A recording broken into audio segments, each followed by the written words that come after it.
So let me begin by talking about FTP. FTP is nothing but file transfer protocol. What happens is your files are stored in a different server, and marketing with the help of some import activities, in case of import or export, depending on what activity you perform, you get that data into that server. So a use case would be, for example, we spoke about creating of data extensions, creating of manual records, but that's not what happens in real world. Nobody creates manual records. We are talking about hundreds and thousands of subscribers in data extensions. That happens only either via APIs. You push that data in and out of Salesforce Marketing Cloud via APIs, or what you can do is you can use the services of FTP. So if FTP is one of the commonly used method to import and export data out of Marketing Cloud. How do you do that? Let me just, yes, now it's visible. So okay, this is just for knowledge purposes. This is not relevant, probably relevant to a lot of people over here, but since it was asked, I'm just simply showing you how it is done. So if you see, if you go to setup over here, we went to setup. This is the admin part, not applicable to everyone. It's done by your Salesforce or Salesforce Marketing Cloud admin guy. What he does is comes to FTP setup over here, setup, search for an FTP, you get an option for FTP account, click on that. So this is the URL for that FTP server, and this is the port number. Okay, these two informations are already available, will be available to you, and the users might be or might not be created for you, the user which is trying to access the server. If that is not the case, in my case, if you can see, it's already created. The user name would always be your account ID, that is MID, and the passwords you will set. So if there is no user setup, there would be an option over here to create a user for yourself. Once you create that user by simply entering this ID and this password, the user will be created. Now the next step is to actually go and communicate with that FTP server. So you need FTP application to actually access that, and I don't have an FTP application over here, but the application is like FileZilla. So now once you install FileZilla, what will happen is, FileZilla is a application through which you connect to FTP servers, and you can simply transfer file in and out of FTP servers. So in this case, this is the URL, this is the port number, and username password you have to enter in that. So once you do that, you get connected to this Marketing Cloud FTP connection, and once you get connected, you can import or export file. It's simple click and intuitive UI click and drag tool, and you can simply insert a file or actually export a file. Simply click and drag. So that is something into Salesforce Marketing Cloud server or out of that.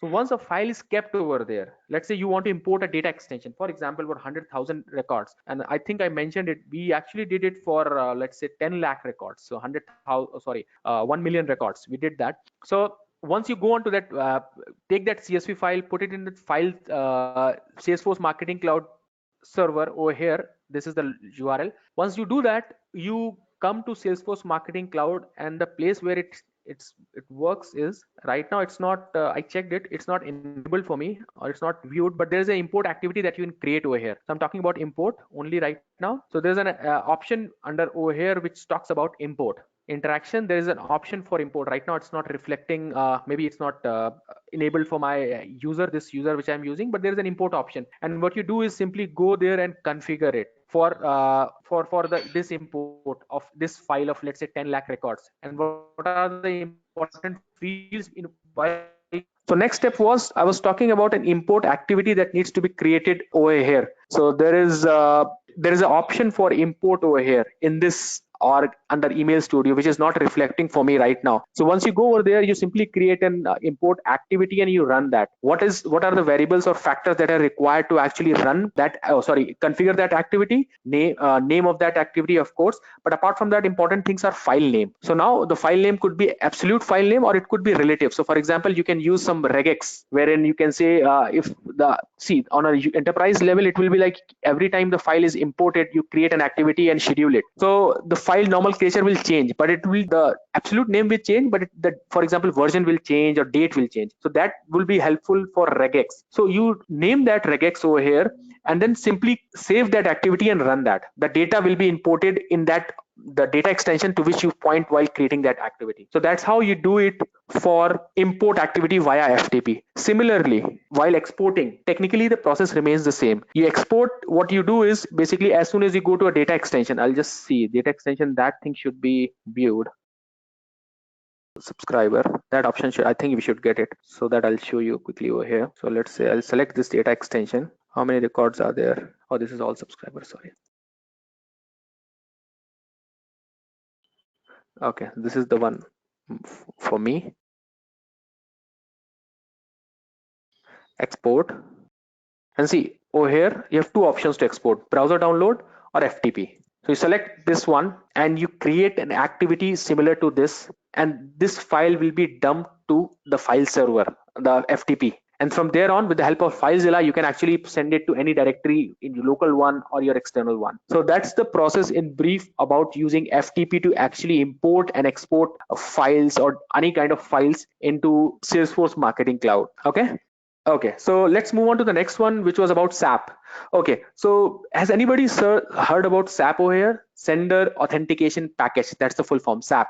So let me just brief you what SAP is. So SAP is nothing but a package. As the name suggests, Sender Authentication Package. It's a package. It's a package of four things. Okay, four things which you buy. You have to purchase it externally from Salesforce, and you have to get it configured with the help of raising a case from Salesforce. So that is something an admin part, and when in a real life scenario for all of you, it would be configured or not configured in the beginning only. So not all of you would be doing this activity, but since it was requested, I'm actually just elaborating on that. In this or by the way, it's not there in bot, or it's not enabled. So what SAP does is basically it provides you an authentication. It says that in email world, authentication is very important to create a reputation.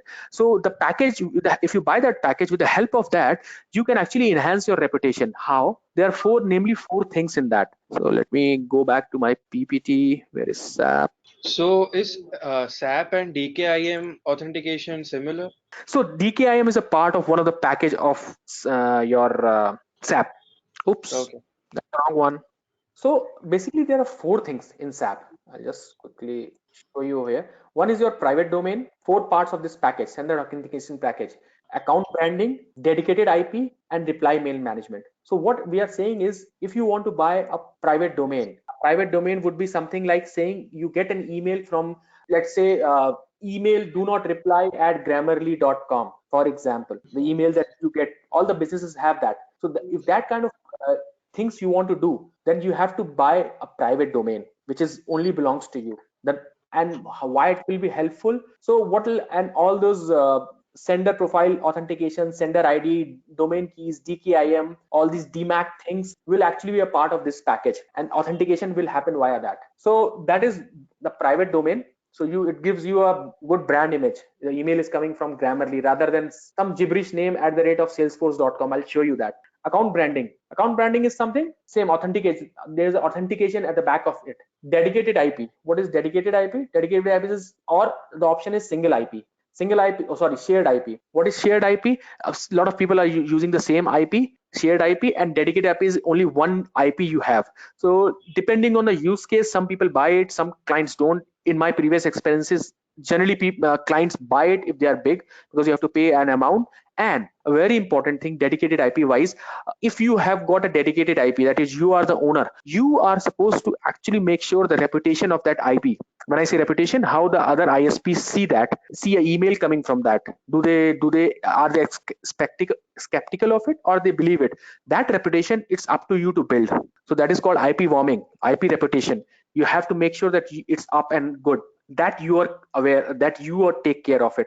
If not, then it has to be done by the Salesforce shared IP thing. Is Salesforce is responsible, so that's okay. You shouldn't be worried, too much worried about it. And there is something fourth thing called reply mail management. Reply mail management is, you can actually, if somebody replies to your email, where does it go, which email box it goes to. So for example, if you buy it a domain, what will happen is, if Grammarly sends an email to me, I reply to that email. The email will be, email ID would be something like customer service at the rate grammarly.com. Otherwise it will be some other email ID that you configure. It could be user as well. So those kind of flexibility is allowed if you buy a sender authentication package, which is and to be honest, coming to leaning towards the billing side of it, it's mix and match. So depending on, if you want, you can buy a dedicated IP separately. Not necessarily you have to buy this package from this whole package, all four things. So you can pick and choose amongst these. But I think private domain and account branding are a part of it. But rest, dedicated and reply mail management, can be bought differently depending on your relationship with Salesforce and how it works. It's very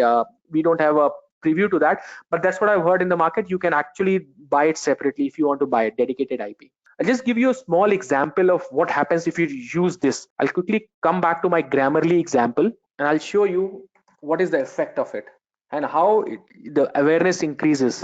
I'll open that my favorite Grammarly email and just quickly show you. Can you make the screen 100% again? So can you see this Grammarly email? Correct?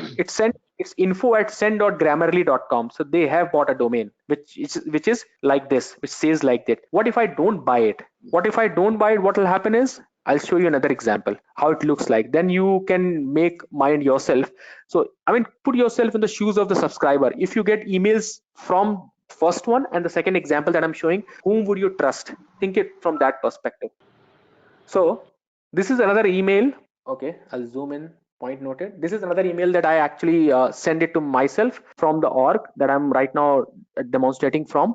So don't go on any other this thing. It is just a plain simple email. So see how the ID has come across. Can you see that? Via bounces.s10.exacttarget.com. So that is what will happen. So Salesforce, what do you say? Fine prints will be there in that. So compared to both of them, which is more trustworthy? Would you say? The first one. First one. So that's why people actually choose using that. But since it's expensive as well, so not all the people go for it. But this is good to increase the market awareness, brand awareness about you as well. So just a small example of the package, because this is something related to UI you can see. But as a subscriber, of course you will believe the first one. You will increase the trustworthiness will increase because of that. So that is one of the factors of using SAP. Okay. Yep. Okay, so now we'll move on. Now we have covered the topics for your SAP and FTP. We'll move on to our core topic of the day, which is about content builder or creating emails. Okay, one more thing. Just since I saw this, okay, I need to make it 100% again. Okay, so content builder. So if you see, these are approvals as well. So do you use approvals in your real life scenarios? Approvals? No. No, we just use content builder. And Okay, that so too, I'll tell you. uh, email studio, not specifically going to content builder. Okay, by the way, both of them are same. So I'll show you. I can show you if it opens. So I'm at the mercy of internet and marketing cloud. Yeah.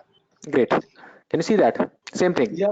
Okay. So content builder is basically built for that. And as I told you, there's a transition from exact target to Salesforce, and exact target is totally different to Salesforce product. So since Salesforce bought it, they're trying to enhance it. They're making it better strength, putting more firepower behind it. So email future is content builder only. So try and go it from here. It's there as a part of email studio as well, but you should use this. As I said, this was remember we spoke about email studio, where to go for data extensions. Content contact builder is also there, which is much more powerful than the one in email studio.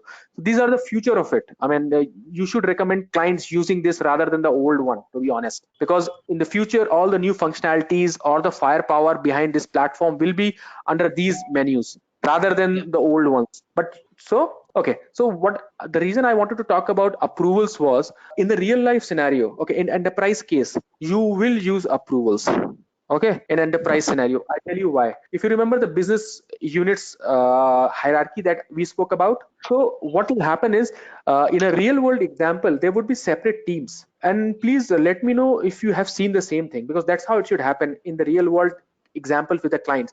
There would be a team of marketers, campaign managers, who will be doing more of a business side, who will be running the campaigns. There would be a team of content managers who would be creating the contents, who will be creating these emails. Probably a lot of people from your team belong to that category. Content, you will bring the email templates, you will create the content and all those things. Then there would be people who will be being the admin of the system, which are technical people. So and then there would be some business users who are a part of this system. So these are the typical team structure in any organization, digital marketing organization. So say, let me know if that is not the case you have seen in with your clients. But that's how it should be. The teams are very small, but they are divided amongst that. So approvals are very important. I'll tell you why. Now, also recommend to your clients. See, it's about recommending and consulting the client, helping them to do the best out of this system, because to them you are the SME of this system. So help them understand that approvals are important from a very they are important from the perspective of legal as well as brand awareness perspective. So the reason I'm saying is, you create an email content, for example, an email, good email, but there's some spelling mistake. For example, I'm saying somebody needs to go and approve that email. So there has to be a double check, because you are sending this email to, let's say, 100,000 people. So what will happen to your brand awareness if there is a spelling mistake, or if the data is wrong? So approvals should be enabled in any organizations. People should use that. So the content team who's creating the content should create a content, but it should be approved by a level of L1 or first level of managers who will be approving that. And then only anybody can actually utilize that content. So Marketing Cloud does it automatically. You just need to configure those users. So let's say somebody in the team, let's say me Pankaj creates a content. Chintan is set as an approver. So it goes to Chintan. Only when he approves that, then only the marketers in the team can utilize that content. Without that, they cannot. So that's Right. that best practice. You should actually help your clients with that. Approvals should be there, because it will impact hundred thousands of people. And if it goes out without due scrutiny or approvals, the results could be really bad and embarrassing. Yes. Further into that, approvals, I think there is one more feature that could this approvals would offer, that it can be managed and it could be used by a different team as well. So, right? Am I correct? Yes. So what we have done for specific clients, to be honest, we have done it on a user level. I'm pretty sure you can create a team and actually assign it to the team level as well. But what we have implemented for specific users, because generally the marketing team is very small. They're like not more than 10, 15 people in general. And the Salesforce expert, Marketing Cloud experts are very less in number. So we actually utilize it by doing it user specific. Yeah, yeah, that's fair enough, right? Yeah. Some of the users can only view it. Some of the views from the marketing team just can upload the content, and some of the team can utilize that content and build a new email template. From there they can schedule a campaign, some sort of thing. Like, this is what the approvals can offer, right? So approvals is a part of this whole roles access and visibility. Okay, so this is a component in general. It's called access and visibility. So Yeah. approvals is also a part of that. I mean, technically not, approvals is different thing. But what we're talking about, good that you brought up that point. So this is again an admin part, but Salesforce Marketing Cloud, with the help of that, you should give this proper access to users. So for example, in a content team, only some people can upload the images, only some people can edit email templates, only some people can approve it as approval workflow, only some people can view that whole everything. So for example, someone like business will only view that. Somebody from content management team can have read and write access to it, not delete. Right. Nobody should be having delete access. So in our Salesforce world, we call it CRED: create, read, edit, delete. CRED, CRED. So that's a generic term that we use. So that access has to be provided by someone in the admin team, has to be defined in the beginning and provided for the users based on whatever business use case that they have. So that should be there as a part of that, because otherwise what will happen is same problem.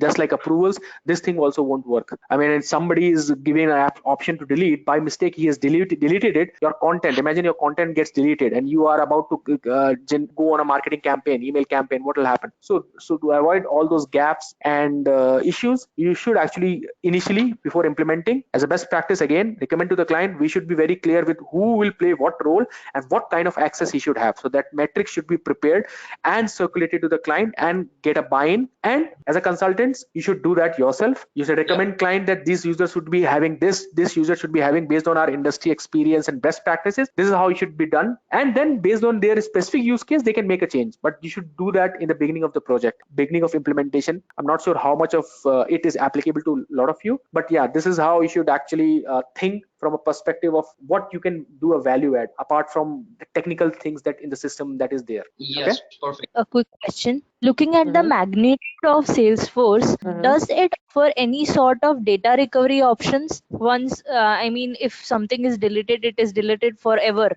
So what kind of data you're looking for? Contact data or this content Any, data? yeah, contact and content as well, both. Okay, so I'll start from the last. So yes, you can recover that, but Okay. the problem is if you delete from, let's say I'll take example of contact. Even if you delete that by mistake, I'm saying there's a last resort to go to Salesforce. Okay, just for since you have brought that point, I wanted to understand, is anyone aware how to raise a Salesforce case, how it is done, why it is done?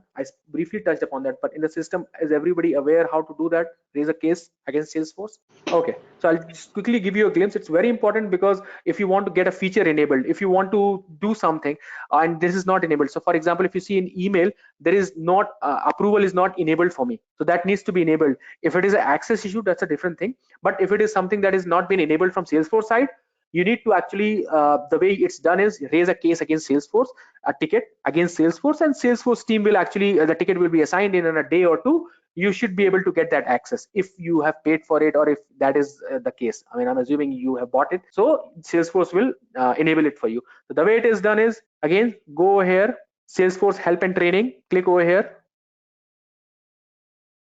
Always try and ask why are we doing it from the clients. Try and understand from that perspective. Not all the times you will have answers or you've been in the situation to get an answer, but try and understand for any one of you in the team over here, because I'm presuming most of you are from HTML development background, probably pretty early in your career paths.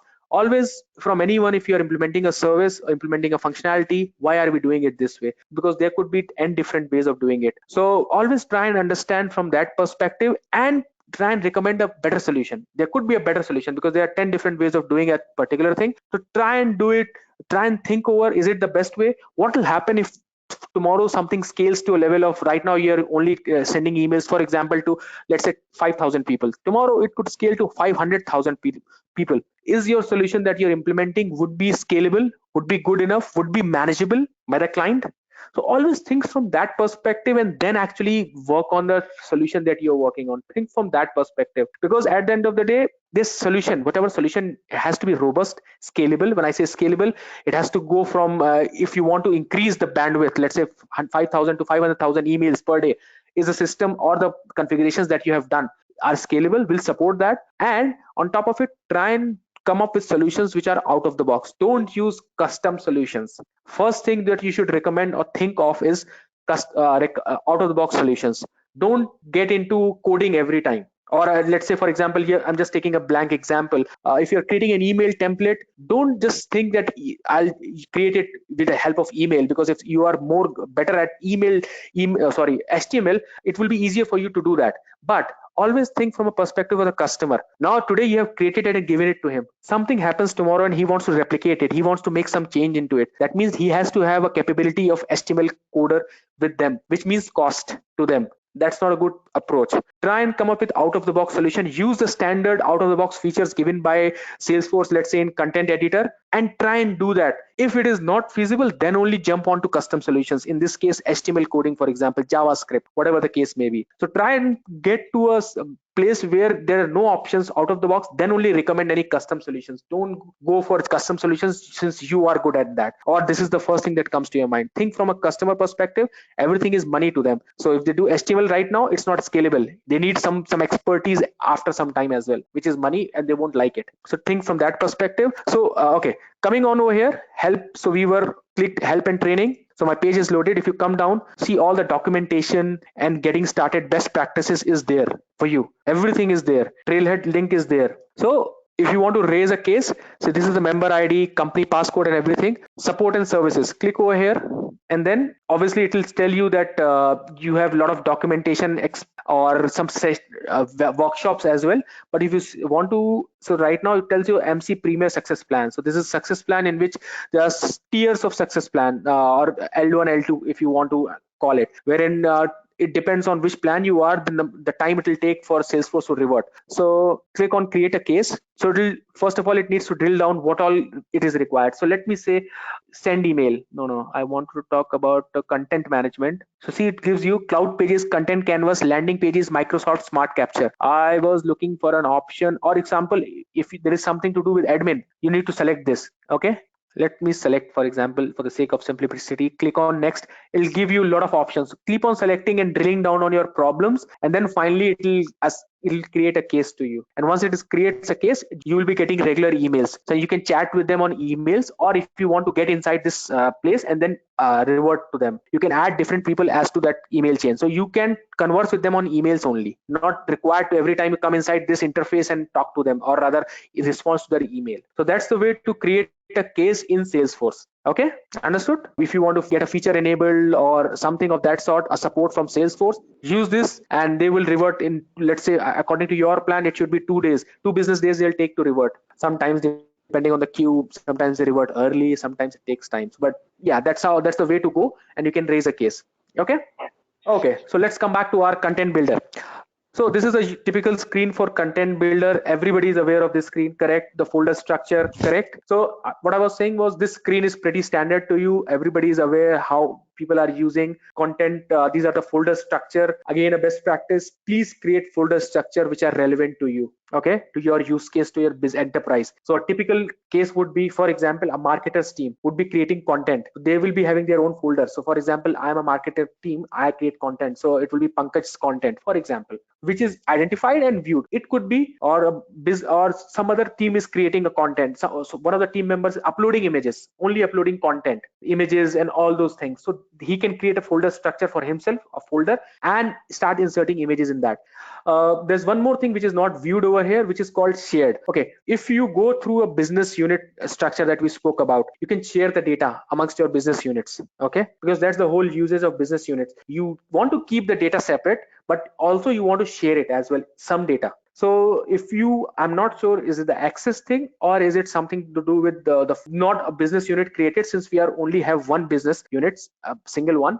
There is also an option for shared folder over here. It comes somewhere over here, and if you put any content, any data over here in a folder structure in shared folders, the data can be viewed by any business unit. So let's say there are 4 business units, for example, all of them can view this shared data. Okay, so that is one of the good use case, since it is not enabled, or I don't know whether it's just because of the fact that there's no hierarchy created in this system. I'm not able to view that, but you should get, if you work in your client's organization and if they have business unit enabled, you will for sure get shared folders option over here. And if you click that, it will be similar to this, the structure that you have created, but it can be viewed and accessed by anyone in all the business units. So that's the use case for that shared folder structure. Okay. Is a business unit something you need to set up when the account is bought and we are setting up the initial thing, or is it something that we can do any later on at any stage? You can do it later on, technically, yes, but as a practice, you should start from the beginning. The reason being, of course, you have client hierarchy, but then you keep on adding business, and the hierarchy keeps on changing in real life examples, correct? So that's the Yeah. reason technically you can, but you should start from the beginning. So let's get back. So we could see shared folder, which is utilized to share it across the different business units. Okay, so now what do we do? So from understanding perspective, I wanted to understand what you guys in this content builder do. What exactly do you do? There might be different profiles of people doing it, but what exactly do you do in technical terms? Like in terms of creating an email template, right? Correct, something like that. So what exactly do you create? Email templates, you create upload files, and do you testing as well? What you do in your normal day-to-day operations for your clients? So basically, what we do is that in all our clients, in the local folders or the shared folders, there is a folder called Email Monks. We create a Mm-hmm. folder of the campaign name, and inside that Mm-hmm. folder, there are 3 subfolders of images, content blocks, Mm-hmm. and one with the main template, right? So Correct. all is sorted in that way, and Mm-hmm. after that, we go to we create a free form block, and we paste the Mm-hmm. code over there and make content blocks, and then we What is the upload the code? So you create emails directly out of HTML, is it? no, not from HTML template. Like there is a base template we uploaded, and then Okay. we create content blocks out of it. Then Okay. Understood. Understood. What is that last part? I missed it. We uploaded what? upload the content blocks using free form. Like if you go into the the Okay. create part, and there is a option called create a content Free block form. using free form, right? Okay. Correct. Absolutely. And I mean, that's pretty much how in general the businesses work, wherein you create, somebody does the email of, sorry, one of the folders covers all the images, relevant images. It could be subfolders as well, depending on the campaign. and one of the places could hold all the templates, one of the places could hold, for example, content blocks. So depending on the use case, but this is a general correct way to do that, wherein you create for a campaign, you create different folder structures which are identifiable as to what it stores. So, and I'm assuming this is the general understanding amongst your whole team members, no? Correct? Yep. Okay. So let's get on to this real thing. So what all you can do from this screen, important, rest all I spoke about, this is very standard. What you can do is, with the help of create, see what all things you can create over here. So for example, email message. Do I need to talk about it? Yeah. That's what I thought. Email templates as well. Content blocks. Content blocks is something I'm not sure how much of the functionality you are using. Like you spoke about free block. Again, whenever you get to create email templates, my recommendation would be try and think if it can be accomplished with the help of these things over here. If it is not, then only go for HTML coding or custom coding. Try and think if it is possible. If not, then do that. And so let me start with the button simple. No, I don't think so I need to go into that. Code snippet is something that can be used by you, but I'll click on code snippet. So code snippet is nothing a block which contains a code that you are using every time. Okay, so for example, any code that you want to add over here, any HTML code, you add it over here, save it with a particular name, and then call it every time once you are doing a coding. I'll show you where it is utilized. Let me show you how it is used. So basically, if you are doing a custom coding in the HTML editor, you will get an option of code snippet. So from there you can actually pull this thing. So I'll just quickly show you. Let me save it over here. Let me put.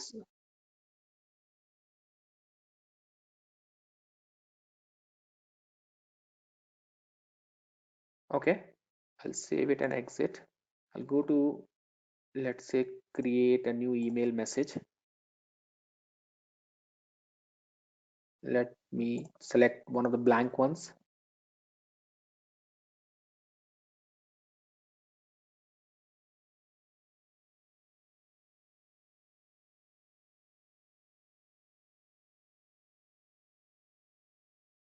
So this is a way to directly add a code snippet. I'm just give me a moment. I'll let you know. I think that should be a different type of email only. Because I've selected a I wrong think it email. should It's be under the content. That's what I'm thinking. I think I've chosen a wrong type of email to actually begin with. It's actually logged, to be honest. Because you're using a content builder email, so it will lock the code. Yeah, correct. That's what I was. Okay. You can try going to layout in the content one. Layout type. So you're suggesting to create it via layout. That's what you're saying. Which one you're recommending? Just go to the same email you created. I think this was the one, content builder. This one's the one, isn't it? Yep. Yeah. Now go to the. No, not this one. Yes, I think it should be good in this. Now Edit go to content click on the layout. layout tab on the right side top. Yeah. And now go to the content. Content. So okay, this is Yeah. correct. This is a way. Actually, what I wanted to show you was I was just trying to figure out. There's another way as well. So this is correct. Absolutely. Okay, it's already added. So this is a content. So what you are talking about is a content block that I had created a code snippet. You can actually direct import it in while you're coding in the HTML. That's what I was actually trying to look at, to get into a coding view wherein you would be able to see that. So probably I'm using a wrong email to begin with, but yes, this is one of the ways. I was trying to show you a way wherein you can actually go into HTML part of it, and there's an option to actually select a drop down for snippet, and this snippet can be imported directly over there as well. Another way of doing it. Similar, another way of doing it. As I said, couple of ways of doing it. I mean, whatever feels best to you, that is what you should utilize. And there is until there is something really wrong, it's okay to use that. Code snippet, dynamic content. Why, is there any good reason we create a code snippet? We can also create a content block and do the same thing as well, right?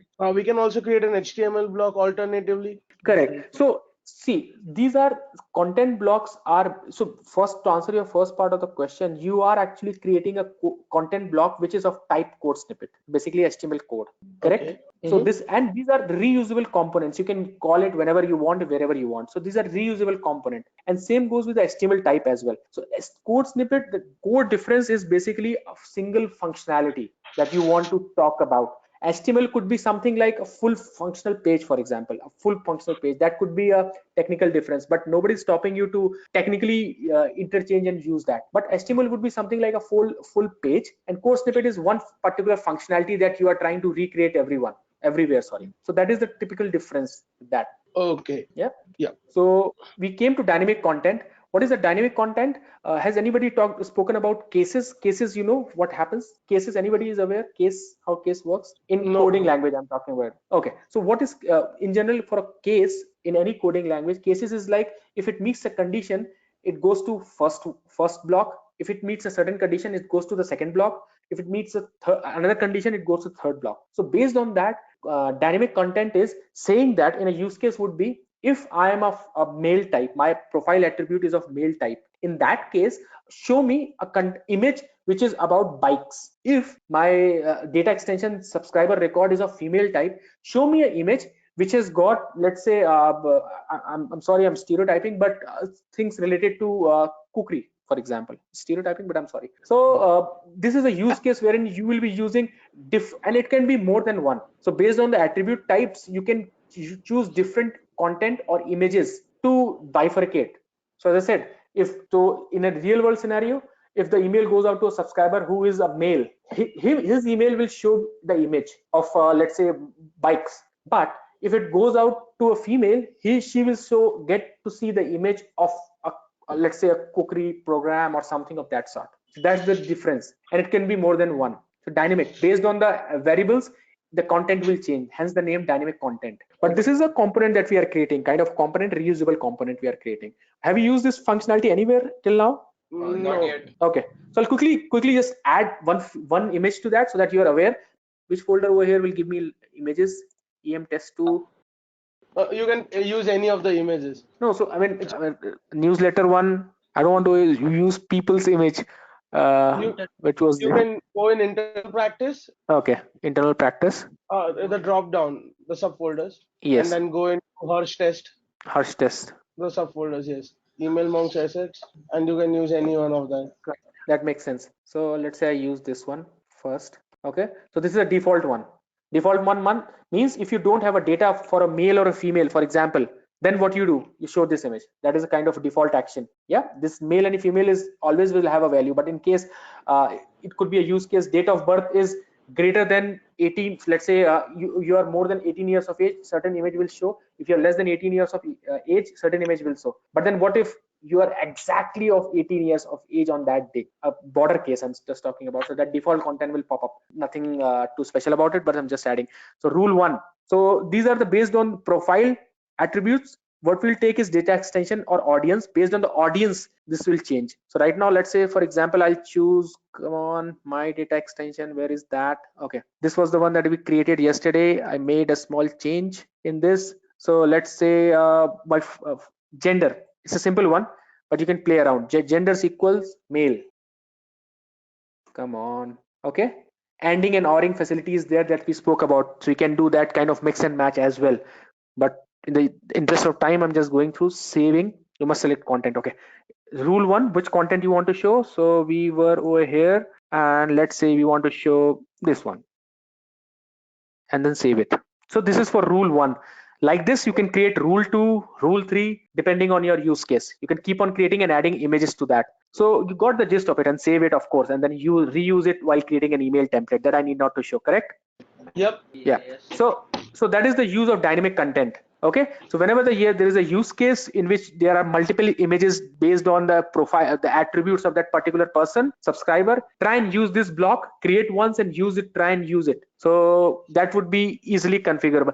One more thing, in your line of business, you guys do digital marketing work, that I got to understand, but you always work with clients which are less conversant with the system, or they're very tech savvy and they are well versed with the system, so they would like to do it there amongst themselves. Okay, next one is your enhanced dynamic content. Enhanced dynamic content is another version of a better version of dynamic content, hence the name enhanced dynamic content. What is the use case? Use case is, now I'll just come to the earlier use case.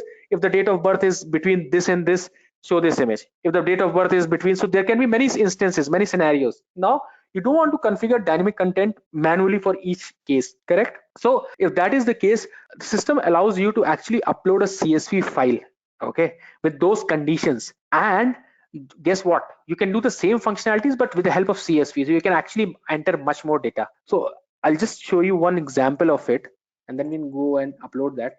So an example, I'll go into my trailhead as usual. The best place to get the basics good and going. Enhanced content.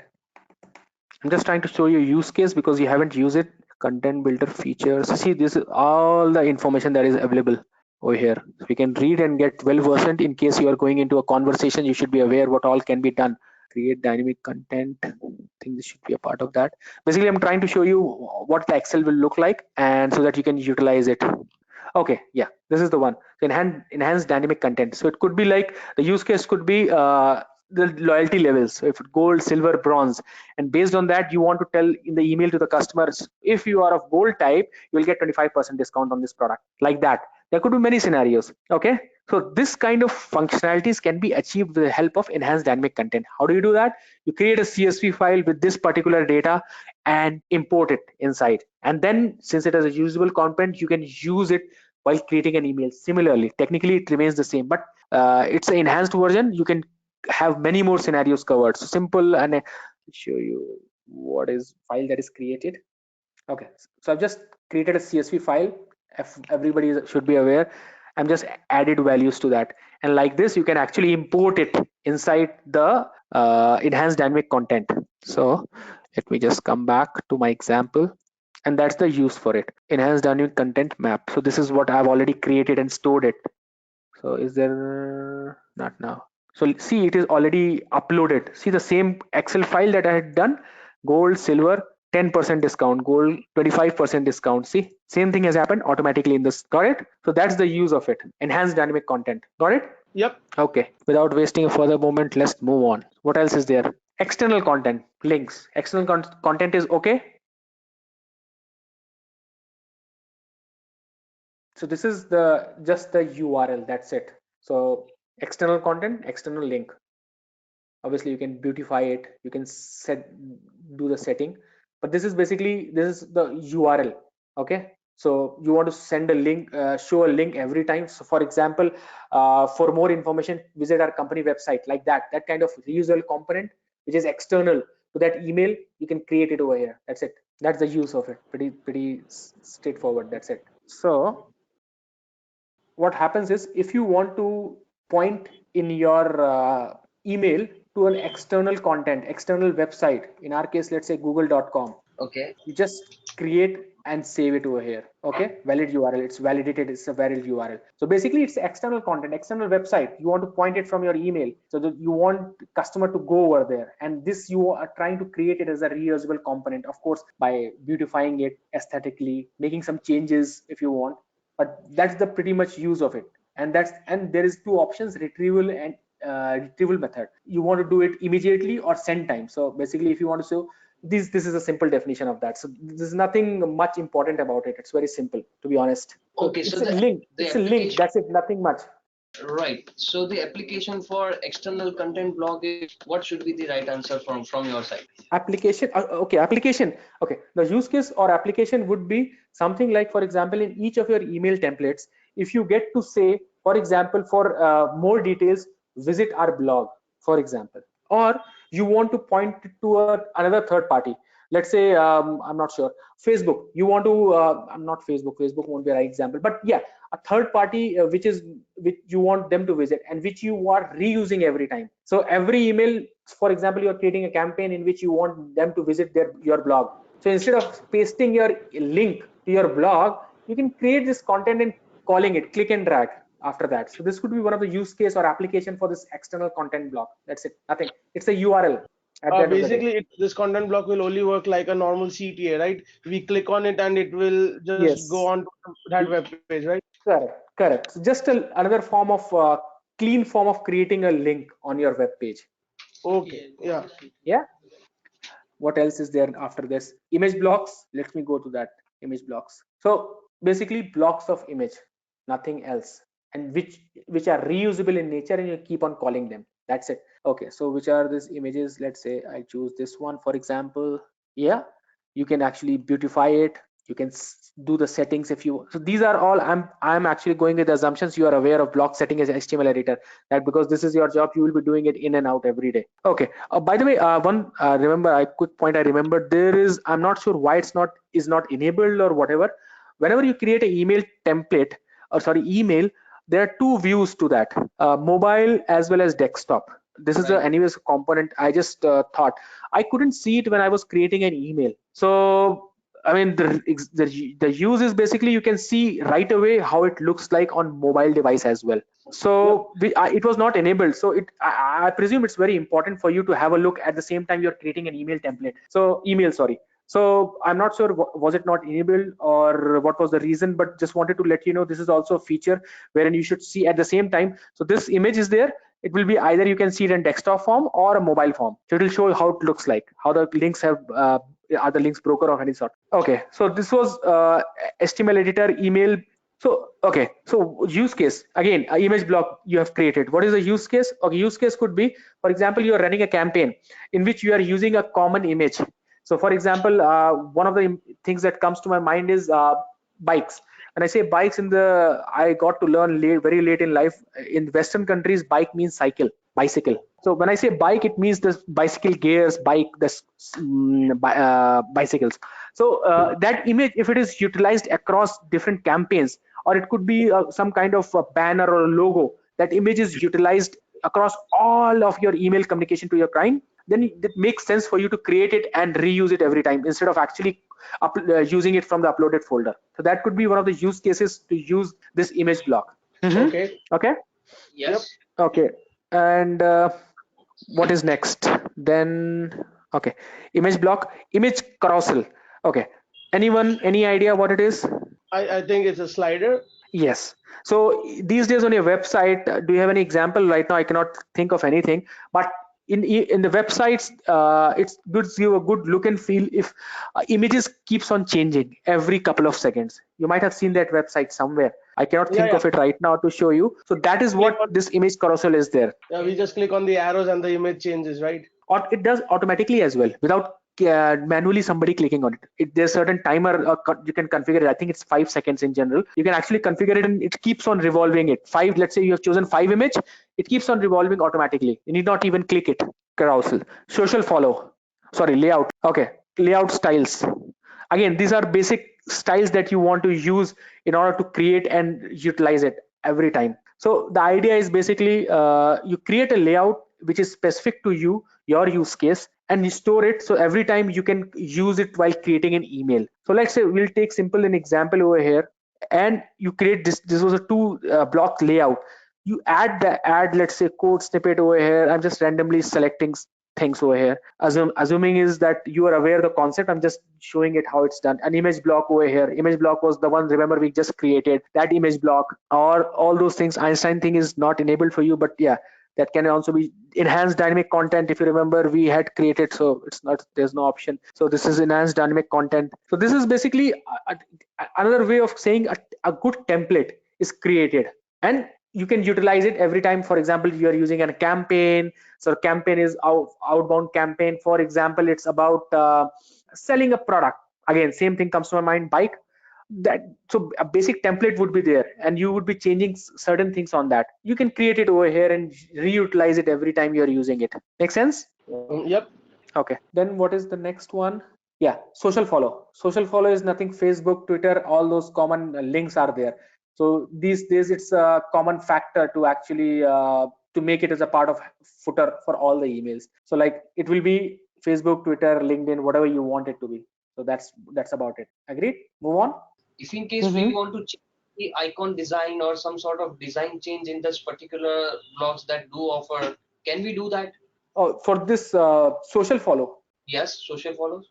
So, but then on these standards, the ones that I've shown, on these standards, why would you want to make a change to, let's say, Facebook, the way Facebook is, or the way LinkedIn icon is? Why would you want to make a change in first place?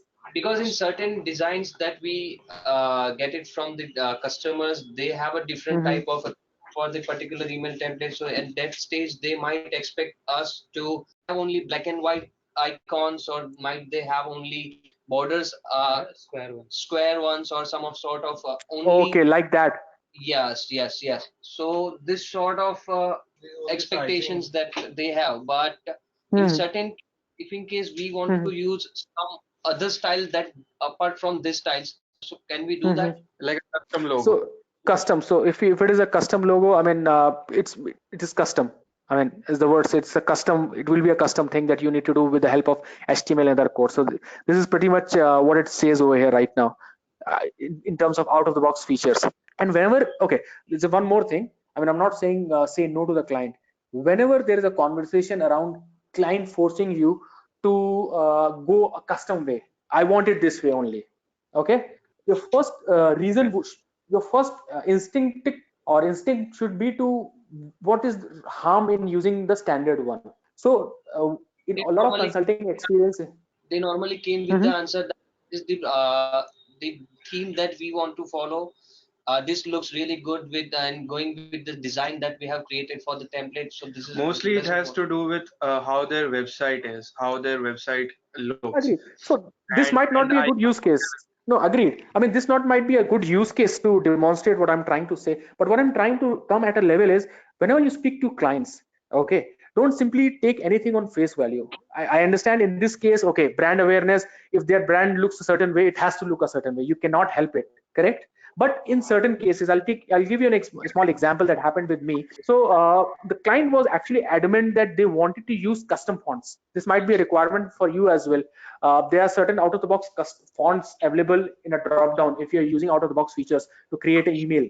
They wanted to use custom fonts, and Uh-huh. the reason that they were giving was it looks good, we want it this way. It was not related too much of a branding thing. If it was a branding thing, then we could understand it's a consistent thing and we cannot do that. So again, what we told them first was Salesforce recommends using this type of fonts only. It could be we recommended a font which was out of the box but which was very close to the one they were looking for. And what we told them was couple of things are a problem if you go with this approach. First of all, it's a custom approach, so let's try and avoid as much custom as possible. Try and use out of the box features.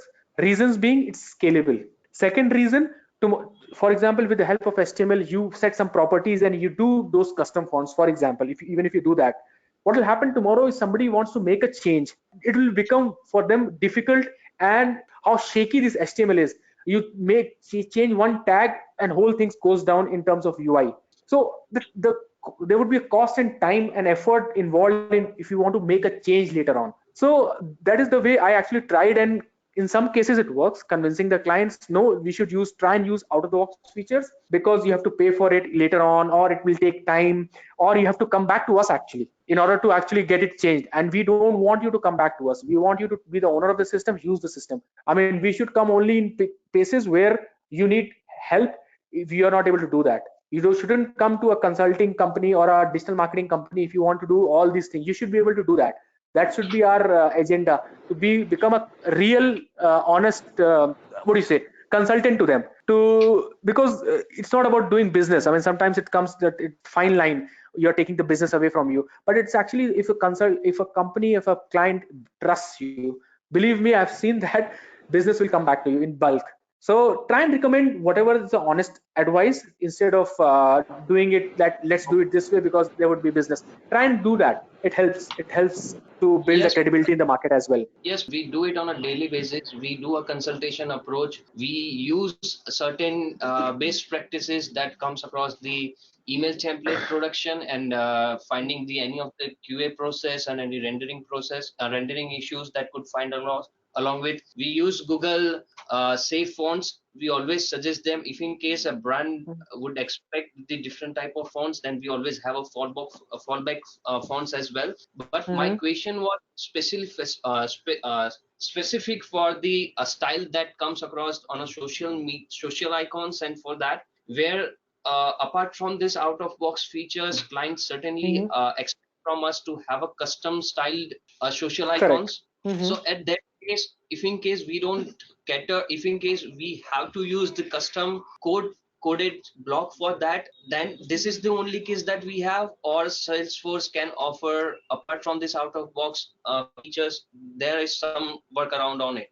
No, so for now, this is what can be done with the help of out-of-the-box features for Salesforce. That's fair. That's fair. And this is text is text. If you want to add that as a text as a block which is reused every time. So for example, uh, some kind of text about your company, for example, which is standard and static, you can create it and store it over here and simply reuse it whenever you want. Same thing. And this editor, whatever I'm looking at right now, I'm pretty sure it's basic.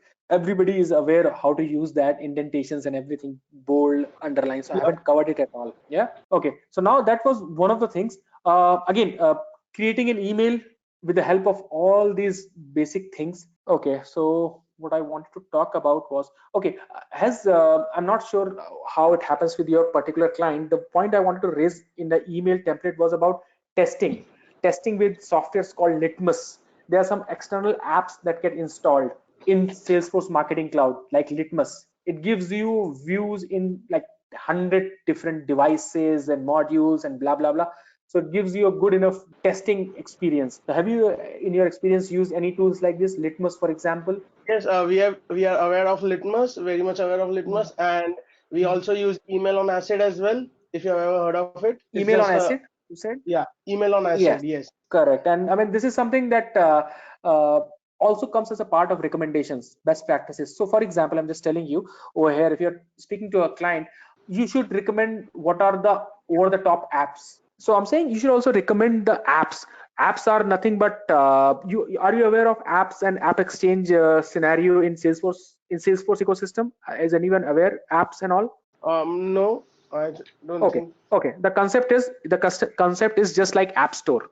Okay, App Store, you go, you there are some free apps, there are some paid apps. You go and download it and start using it. Correct. Yep. Same goes with Salesforce as well. Salesforce has a thing called App Exchange. Okay, App Exchange is a place where you can get a lot of free products. Okay, so for example, Litmus is not free, that's for sure. But these kind of products which might be free as well, you can actually recommend clients using those. So let's say it Litmus was free, for example, you can go to App Exchange and actually search for it and install it in your app with obviously due permissions and everything. So I mean, there are certain things that Litmus does which you cannot do automatically. So these kind of recommendation also should flow from you, and the only way you know about it is you should visit App Exchange. So I'll just quickly show you what App Exchange is since nobody has seen it. App Exchange, Salesforce Marketing Cloud. So it's a Play Store, just like Google Play Store or iTunes. That's it. App Store. That's it. So Marketing Cloud App Exchange. Simple. You can go over there. If there is free, you can install it, obviously with due permission from your client and everyone. But the reason I'm actually wanted to show you was this is all a part of recommendation. You should tell the client this is a free app available, or this is an app which can do your work that we are doing for very free or very cheap. Sorry. So see, these are all the apps out there in the market. Please take an advantage of that. Let me take an example. If there is something lead capture, so for example, this is a lead capture form, just taking an example. I'm not sure how relevant it would be. So in Marketing Cloud, if you want to capture a lead automatically from Facebook, so this is an app which is, I'm not sure, it's you can go to reviews and overview and it will tell you how it works view wise. So you can use this app actually to minimize your work. So that's what I'm trying to say. So there is an app out there, somebody has created it, try and use it, as simple as that. So another very important recommendation to the client, these are the apps out there, you can use that. Okay, you should Yep. be aware of what all features apps are available to your relevant to your work, and you can recommend it. Let me see, let me put an email and let me go ahead and see if there is an email. Should be able to, by the way, it is a very bad email, so please don't mind it. It's just something I was trying to do couple of things into one layout, so that's why it's not at all good, but please ignore that. Okay, how to select a data extension or list to which this email needs to be sent. Oh, this option is there. I was talking about this. I thought I didn't see that, but it's there. What happened? Okay, it went down. Yeah. So I was talking about this option, to be honest. I mean, while creating, you can get a look and feel instead of testing it later with Litmus and other devices, other apps. So okay, quickly. This is from there. You select different data extensions and list to which this should be tested. Is it that you are aware of this? So let's say you select. Yeah, yeah, do it too. So again, this is what I wanted to cover as a part of email creations, different things, best practices, and you obviously you send a test email, get that email, and check things. This is what I was trying to check everything actually, whether it's working or not. Hence, this lot of garbage over here in my email. But yeah, so that is what my agenda was about to cover email studio content management tool.